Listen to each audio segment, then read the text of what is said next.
If your children want you to sell your home, watch this first.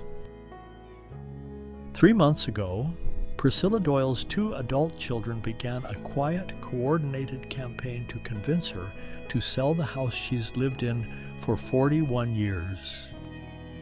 No health crisis prompted it, no financial emergency of her own, just a steady, well-meaning pressure that, if she hadn't stopped to ask the right questions, might have cost her the one thing she wasn't willing to lose without a fight. This is her story, still unfolding.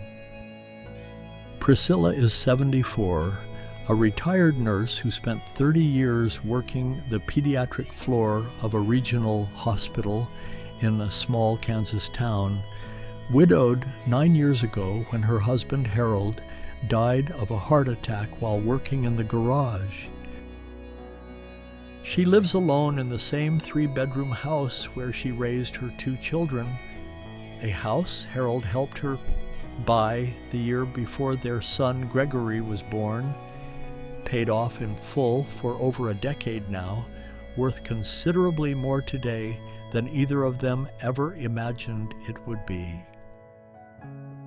The house holds, in nearly every room, some physical trace of the life she and Harold built there. The kitchen, he retiled himself one ambitious, chaotic summer. The oak tree in the backyard they planted together the week they moved in, now tall enough to shade half the yard.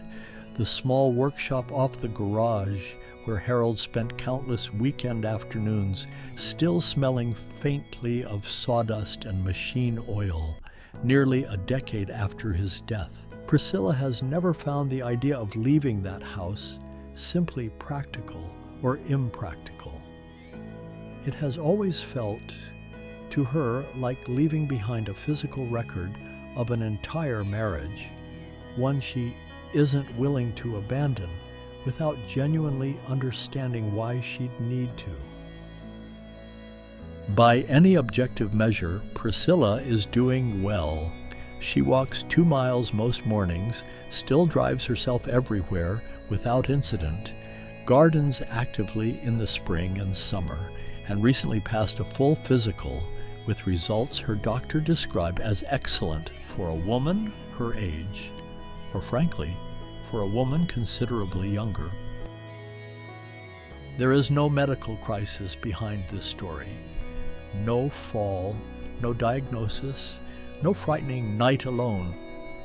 There is only a persistent, increasingly coordinated pressure from her 2 adult children and Priscilla's growing determination to understand exactly where that pressure is actually coming from before she agrees to anything permanent.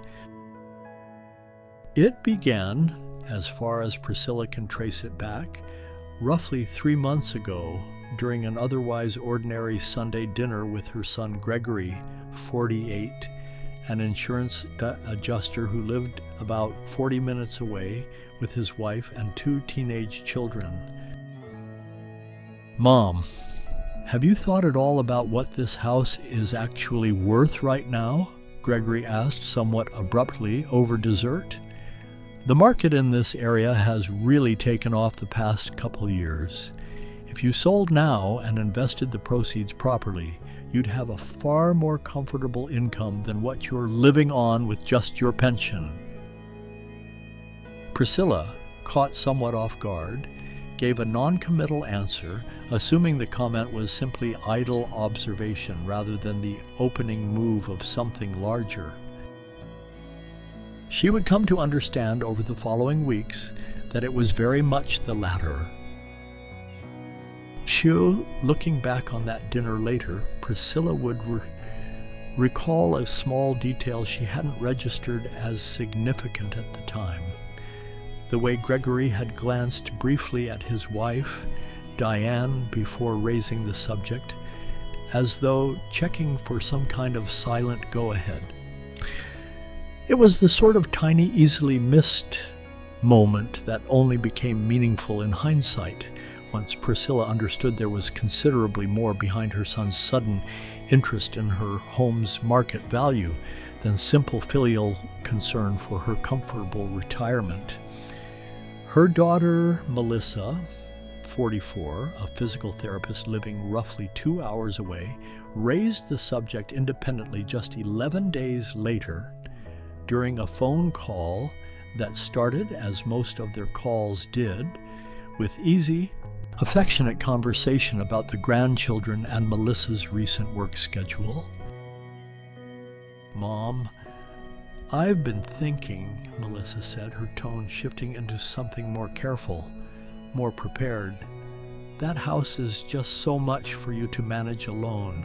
The yard work, the upkeep, all those stairs. If you moved closer to me, I could actually help you with things and you wouldn't be so isolated out there by yourself."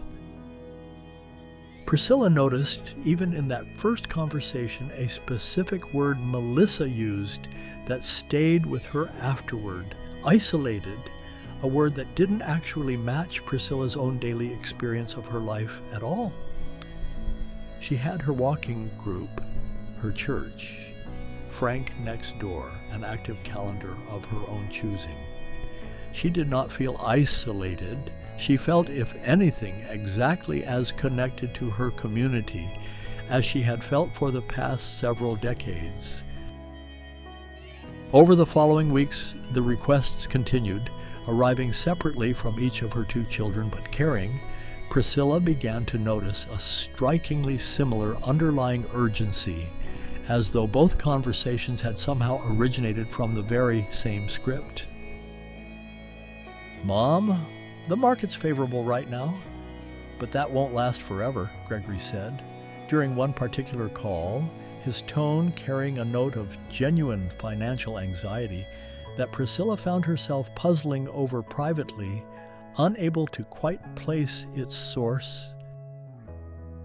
"Mom, I really think sooner is better than later, before something happens and you're forced into a rushed decision instead of a thoughtful one," Melissa said during a separate call just a few days after Gregory's, using almost identical language about timing and urgency.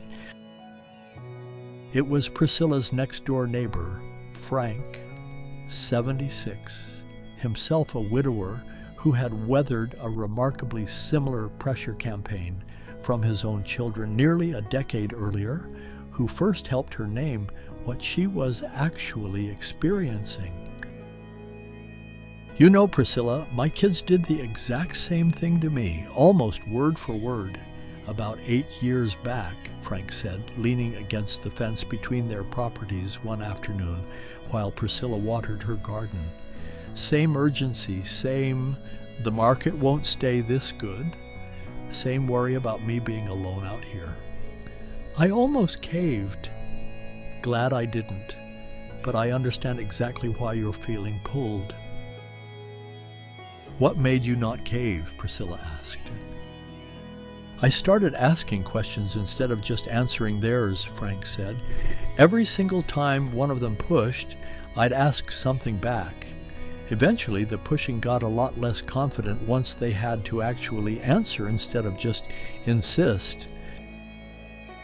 Frank told her, too, about the 8 years since that decision, how his own daughter had eventually admitted years later that she'd been going through a difficult stretch in her own marriage at the time and had latched onto the idea of her father moving closer as a way of feeling some sense of control over a life that otherwise felt entirely unmanageable.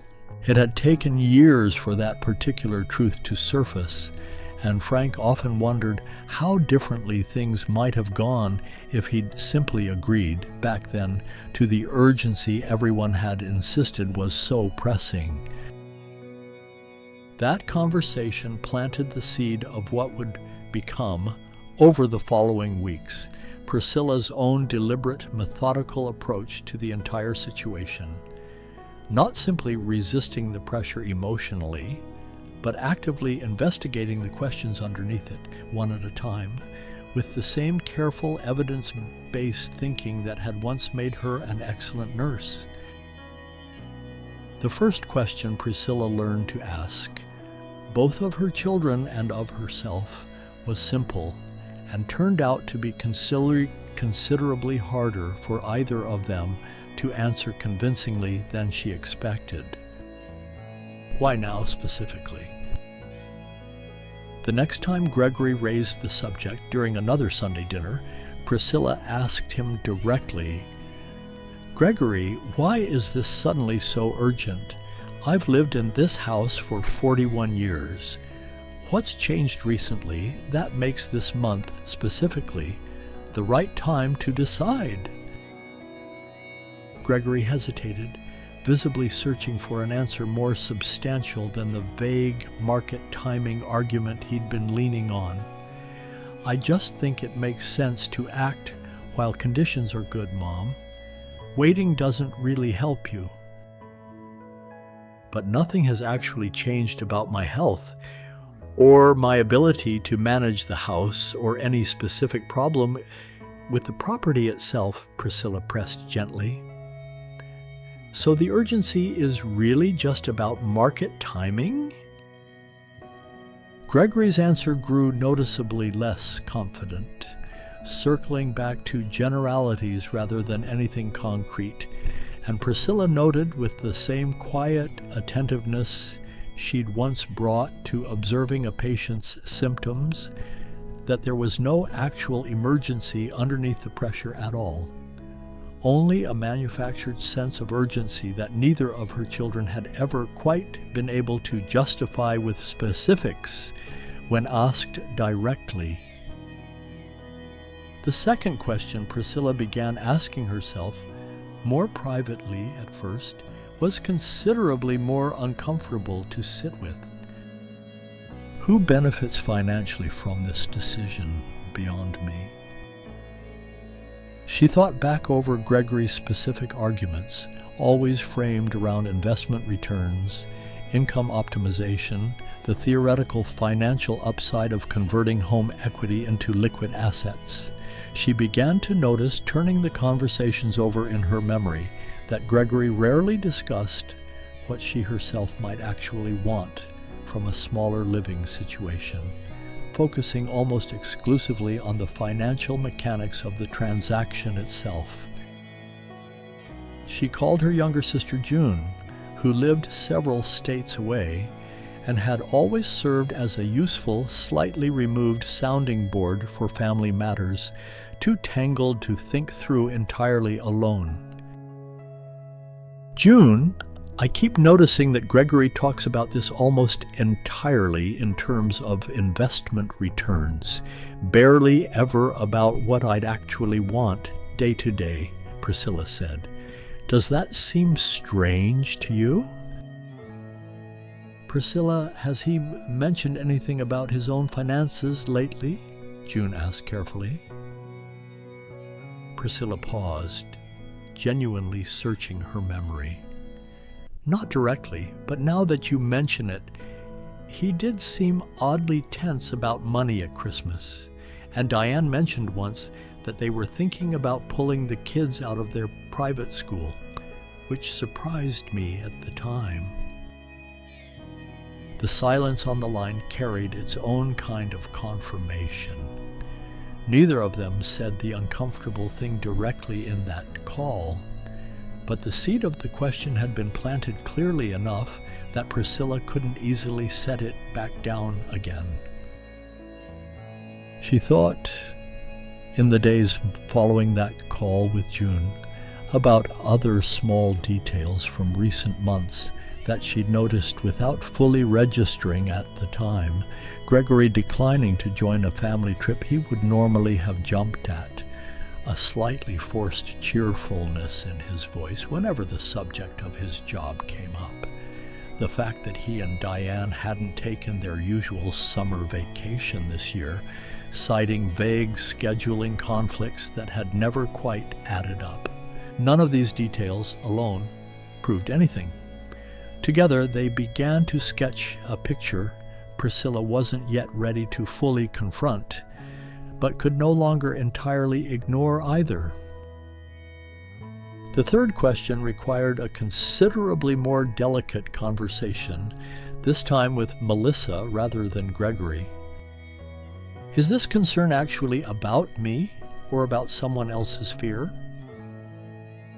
Priscilla invited Melissa to lunch, just the two of them, and asked as gently and directly as she could manage what exactly was driving her daughter's persistent worry. Melissa was quiet for a long moment, stirring her coffee slowly before answering.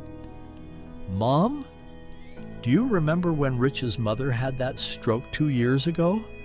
1 week, she seemed completely fine, driving herself everywhere, living independently. The next week, she couldn't recognize her own kitchen. It happened so fast, and none of us saw it coming at all." Priscilla nodded slowly, beginning to understand something she hadn't fully considered before. "I helped care for her for the last 8 months of her life," Melissa continued, her voice thickening. "It was the hardest thing I've ever done, watching someone decline that fast, feeling like we should have acted sooner, before the crisis hit, instead of scrambling after everything had already fallen apart. I think, if I'm honest, I've been terrified of the exact same thing happening to you, and I've been trying to get ahead of it before it's too late to act calmly." Priscilla reached across the table and took her daughter's hand, understanding, for the first time with real clarity, that Melissa's urgency had very little to do with any actual evidence about Priscilla's own health or capability, and almost everything to do with an unresolved trauma from an entirely different situation, projected forward onto her mother out of genuine, if misdirected, love and fear. "Melissa, I understand that fear completely, and I'm so sorry you went through that with Rich's mother," Priscilla said gently. "But I need you to see that I am not her. I just had a complete physical. I'm not declining. Your fear is real, but it isn't evidence about me specifically." Melissa cried a little at that, nodding, visibly working through the distinction Priscilla had just named for the first time. "I think I've been so scared of missing the warning signs again that I stopped actually looking at you clearly," Melissa admitted, wiping her eyes. "I was looking for her symptoms in you instead of just seeing you." It was, Priscilla realized afterward, one of the most honest conversations she and her daughter had shared in years, made possible only because she had been willing to ask the uncomfortable question directly, rather than simply absorbing the pressure without understanding its true source. The fourth question took Priscilla out of family conversations entirely and into her doctor's office, seeking something more objective than anyone's opinion, including her own. What would a neutral professional actually say about my real capacity to keep living here? Dr. Whitman, who had cared for Priscilla for over a decade, listened carefully as Priscilla described the pressure she was experiencing from both of her children, and then walked through a thorough, honest assessment of Priscilla's actual physical and cognitive condition. "Priscilla, your mobility is excellent, your cognitive testing is entirely normal for your age, and frankly, better than a lot of my patients 20 years younger than you," Dr. Whitman said, reviewing her chart. "There's no medical reason whatsoever that you couldn't continue living independently in your current home, provided we make a few sensible safety adjustments most people your age benefit from regardless of where they live." Dr. Whitman also took a moment to address something Priscilla hadn't directly asked about, but clearly needed to hear. "I want to say something else, Priscilla, because I think it matters here. Families sometimes conflate aging with declining as though the two are automatically the same thing. They're not. You are aging, absolutely. We all are, every single day. But nothing in front of me today suggests that you are declining in any way that would justify uprooting your entire life on an accelerated timeline. She recommended a handful of specific, modest changes: grab bars in the shower, improved lighting along the staircase, a simple medical alert system for genuine peace of mind, none of which required leaving the house at all. Priscilla left that appointment with something she hadn't had before, something considerably more solid than her own private confidence alone, an objective professional assessment that could stand on its own, entirely separate from anyone's emotional urgency. The fifth question led Priscilla to an attorney's office for the first time in this entire process, seeking to understand her actual alternatives rather than accepting the assumption that selling immediately was the only reasonable path forward. What are my real alternatives beyond selling everything right now? The attorney, recommended by a friend from Priscilla's church, listened to her full situation and then asked a series of pointed, clarifying questions that Priscilla found herself grateful for, even when they were uncomfortable. Has anyone actually discussed with you what specific problem selling the house would solve, beyond a general sense that it might be a good idea? The attorney asked. Priscilla admitted that when she really examined it, nobody had ever articulated a specific problem at all, only a general, persistent sense of urgency that had never quite crystallized into anything concrete. The attorney nodded, unsurprised. I see this pattern quite often, honestly. Adult children mean well most of the time, but urgency has a way of substituting for actual analysis when people are anxious. My job today is really just to help you slow the whole thing down enough to see it clearly on its own merits, separate from anyone else's timeline. The attorney walked her through several alternatives she hadn't previously considered as genuine options rather than simply delays: modest home modifications to improve long-term safety and accessibility, part-time in-home help for the tasks she found most physically demanding, a formal written plan to revisit the housing question annually based on specific objective criteria rather than emotional pressure, and if she eventually did decide selling made sense, doing so on her own timeline with proper legal and financial guidance rather than under pressure from anyone else's schedule. There's no rule that says this has to be decided today or this month or even this year, the attorney told her. The only real urgency I'm hearing about in your story is urgency other people have created, not urgency your own actual circumstances require. Priscilla left that meeting with a clarity she hadn't possessed in months, understanding, finally, the full shape of everything she had been quietly investigating over the preceding weeks. The turning point in the family dynamic itself arrived at another Sunday dinner, several weeks into this process, when Gregory raised the subject once more, citing, as he often did, favorable market conditions and the theoretical, financial upside of acting quickly. Priscilla set down her fork and looked at her son directly, having decided in the preceding days that the time had come to ask the question she had been quietly circling for weeks. Gregory, I need to ask you something directly, and I need an honest answer. Are you having financial difficulties right now that I should know about?"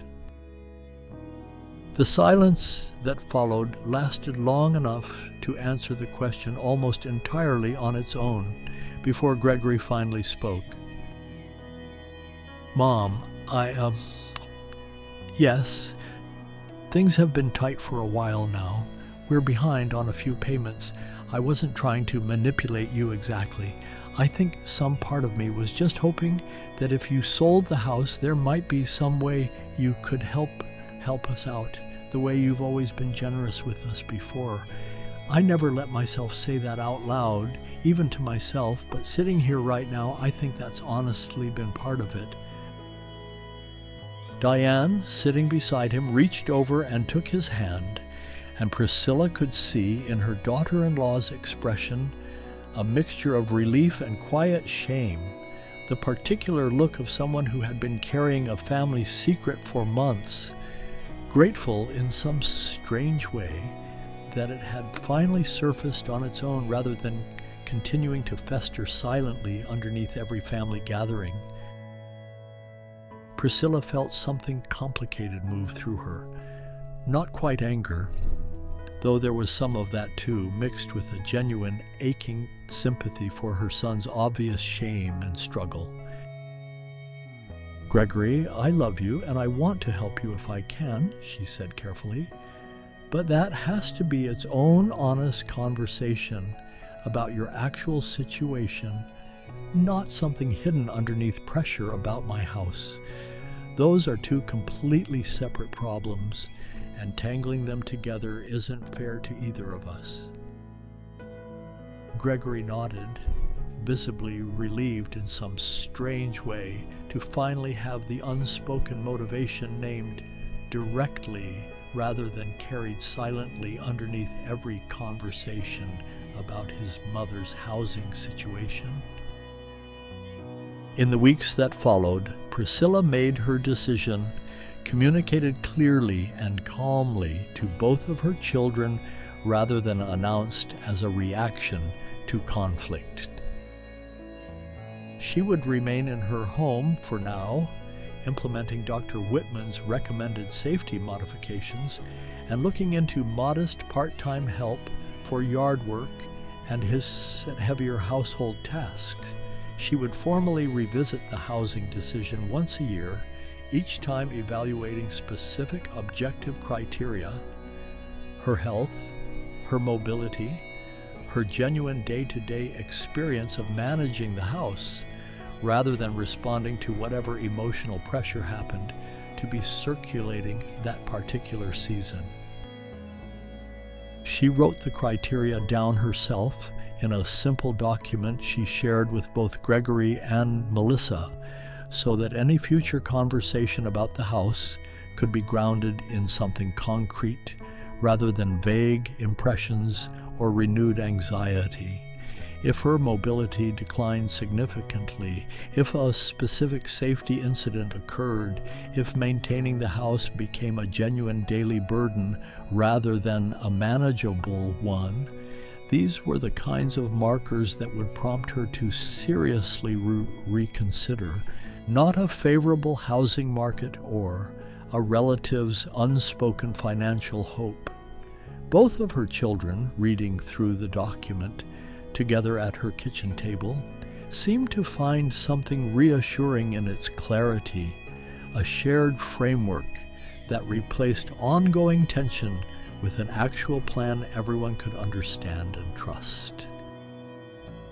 She addressed Gregory's financial situation as its own separate, honest conversation over coffee, just the two of them, encouraging him to be transparent about the actual numbers rather than continuing to carry the burden alone, and helping him think through real solutions, a modest, clearly documented loan with actual terms, if that made sense, or simply connecting him with a financial counselor who specialized in exactly his kind of situation.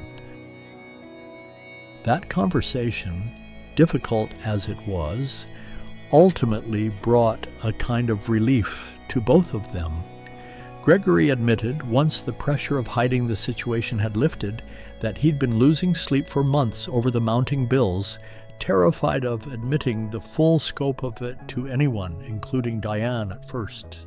Priscilla offered a modest bridge loan, formally documented this time with a clear repayment schedule, along with the name of a financial counselor a friend from church had recommended years earlier. It wasn't a perfect fix, but it addressed the actual problem directly, rather than rooting it silently through pressure on an unrelated decision about her house. She had a longer, gentler conversation with Melissa as well, this time explicitly acknowledging the trauma of Rich's mother's decline, validating how frightening that experience must have been, while also being clear and loving about the fact that Melissa's fear, however understandable, couldn't be the deciding factor in Priscilla's own housing decisions. "I love that you want to protect me," Priscilla told her daughter. "I need you to trust that I am protecting myself too, said with real information, not just stubbornness." The house remains Priscilla's today, not because she refused to consider her children's concerns at all, but because she took the time to genuinely investigate what was underneath those concerns, separating what was real from what was projected, what was about her from what belonged to someone else's fear or financial pressure entirely. She thinks sometimes about how differently this entire story might have unfolded if she had simply agreed to Gregory's very first suggestion at that Sunday dinner 3 months ago, swept along by the confident certainty in his voice and her own instinct to trust her children's judgment without question. She might be living somewhere else entirely right now, in a smaller space chosen more for her children's convenience than her own genuine preference, still unaware of Gregory's financial troubles, still carrying Melissa's unexamined fear as though it were solid evidence about her own decline. Instead, she is exactly where she wants to be, having earned that certainty the hard way, one honest question at a time. Priscilla's story is still unfolding, and that is, in its own way, exactly the point. This isn't a story about a mistake already made and painfully corrected. It's a story about a decision still genuinely open, being investigated carefully rather than rushed, precisely because Priscilla refused to let urgency that belonged to someone else dictate the timeline of her own life. It is worth noting, too, that Priscilla's approach never required treating either of her children as adversaries. She never accused Gregory of manipulation, even once she understood his underlying motivation clearly. She never dismissed Melissa's fear as irrational, even once she recognized where it actually originated. Her method was never confrontation for its own sake. It was simply patient, persistent curiosity, applied evenly and honestly, until the truth underneath the pressure had room to surface naturally, on its own, rather than being forced out through conflict.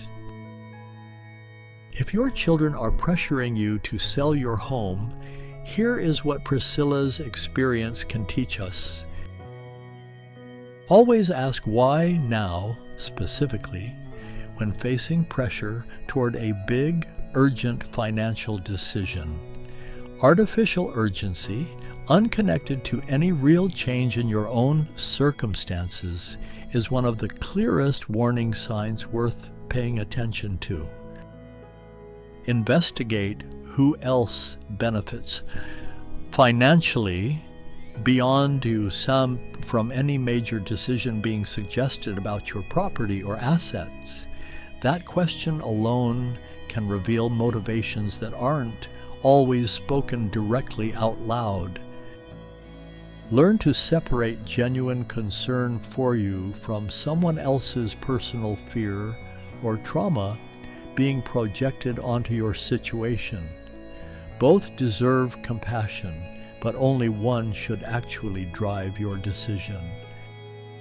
Seek neutral, professional assessments, medical, legal, financial, before making any major decision under family pressure. An objective opinion can take the entire conversation out of the emotional realm and into the realm of actual fact. Consider real alternatives before assuming that selling everything immediately is the only option. Modest modifications, part-time help, or simply more time are often perfectly legitimate paths that get skipped entirely under pressure. And remember that you have every right to review, question, and delay major decisions about your own property until you feel genuinely ready. That is prudence, thoroughly earned through a lifetime of experience, not stubbornness. Priscilla still waters her garden every morning, still walks her familiar 2 miles, still lives in the house Harold helped her buy over 4 decades ago. Not because she dug in her heels against her children out of pride, but because she asked the right questions, got real answers, and made a fully informed decision that happened, in the end, to be exactly the one she wanted all along. Have your children ever pressured you to sell your home? What questions helped you see the situation clearly? Tell us in the comments below and let us know what city or country you're watching from tonight. Someone else feeling that same quiet, urgent pressure right now might need exactly the question that helps you see things clearly. If Priscilla's story meant something to you, subscribe to Better with Time for more stories from the Dignity years. Because the right decision about your own home was never one that needed to be rushed by anyone else's timeline.